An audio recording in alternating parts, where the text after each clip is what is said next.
Chama cha NCCR Mageuzi kimeeleza kuwa hakitasusia uchaguzi mkuu wa baadaye mwaka huo, akieleza wazi pia mpango wa chama cha Demokrasia na Maendeleo Chadema kutaka kuzuia uchaguzi ni swala ambalo haliwezekani.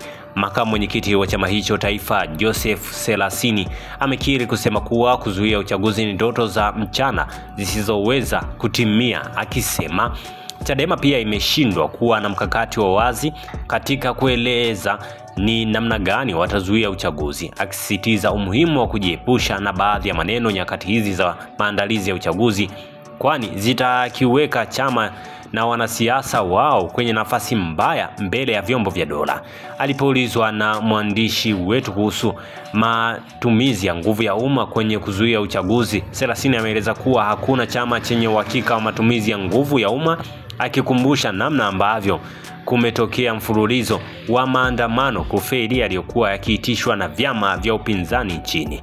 Kwa hicho ndicho ambacho alikuwa amekizungumza Selasini. Hebu nikusomee comment za dau mbalimbali. Mtu kwanza sema Lombo ni watu walionyanyuka wakishinikiza, hai watu walinyanyuka wakashinikiza, usifikiri haki yako utaletewa kwenye sahani ya dhahabu. Huyu mzee ana kauli za ajabu kweli namna ambavyo amekuwa akizungumza. Mtu mwingine sema hivi, kaka Selasini, chama chako kilishiriki uchaguzi serikali za mitaa 2024, kilishinda nini? Ni lini NCCR ilifanya mkutano wote wa hadhara mara ya mwisho? Unagombea urais ili kuishinikiza CCM kwa mapato au kuna dhamira nyingine unayoiweka wewe? Mwingine sema wazee kama hao walipaswa wakae home kusaidia wajukuu na kucheza nao, lakini wanang'ang'ania kuwa viongozi kisa tu hawatumii nguvu. Je, mwili unachoka ila akili zinabaki sawa hivi hivi? Kweli wanasayansi tusaidieni. Mwingine sema siku zote unasema tu watu waliopita kwenye Ukatoliki ndio wanaongoza kwa ukatili, roho mbaya na ubinafsi wa kigeugeu. Huyu mzee haoni damu inayomwagika na polisi wakati wa uchunguzi?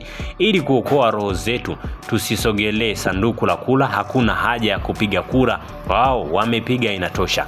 Mwingine anasema kauliza maswali machache lakini ya msingi sana. Kifupi hata pamejaa tu keyboard ambazo watu wamekuwa wakiendelea kuzungumza kupitia haya majukwaa. Kwa hiyo hayo ni baadhi ya maoni ya watu, namna ambavyo wamezidi kuendelea kutoa maoni yao kuhusiana na kile ambacho kinaonekana kuendelea upande wa siasa hapa nchini Tanzania.